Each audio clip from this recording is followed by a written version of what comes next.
I'm going to start by placing a hoop over the area that I'd like to couch, and I'm using a very chunky yarn. I think this is a 10 ply, I'm not really sure. I'm going to make myself a little needle threader because that yarn is very thick. So I've just cut a piece of paper into a long rectangle. I'm folding it in half, and then I'm going to put the end of the yarn inside and fold it over. And then that end bit is what goes through the needle. Now you can thread it easily. Then on the end of the yarn, I'm just going to put a big chunky knot to make sure that it stays on the other side of the fabric. And that's my couching yarn ready. Now I'm going to bring it up at the beginning of, actually wherever you want, start wherever you want. That's nice and secure. Now I'm just going to park that because that's not going anywhere. I'm using DMC stranded cotton, and I'm only pulling out 2 strands. This is for the couching. There's the 2 strands. I'm going to thread my needle, and I'm going to do a double knot on the end because that thread is very fine, so I don't want it to pull out. There's my little knot. And then I'm going to start about 1/2 centimeter away from where that thick yarn is starting, and all I'm doing, this is it, actually this is all the couching is all about, is I'm just doing little holding stitches over the top of that thick yarn. Now, I don't know if you want to use yarn as thick as mine. It is actually quite chunky. I kind of like the effect, but I have a feeling I'm probably going to get sick of it by the end of this project because it is very thick and it's quite hard to pull it through the fabric.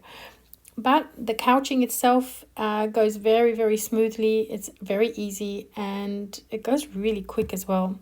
Now, when you get to the end of the line, I'm just going to do one more couching, like a holding stitch. And then I'm going to get that parked needle and I'm going to stab it into the end of the line right there. Pull that through, yank it through. It's pretty hard. I should have used a thinner yarn, I think. And then I'm going to bring the needle up at the beginning of my next line. So now I'm going to do the petals, and I want that to actually start where the petals begin. So park that again, and then find my other needle underneath. I'm going to bring that up, and again I'm just going to continue doing those little holding stitches to hold down that thick yarn. So that's all that couching is. You're really just laying down one yarn on the top of the fabric and using a thread to hold it down with little stitches. Now I'm going to do one petal, obviously, and you can see here again I'm going to finish that petal at the end. So I'm stabbing in my thick yarn. I'm going to bring it out again a little bit further down, and then again I'm going to park it, bring up my other thread, and again just continue couching.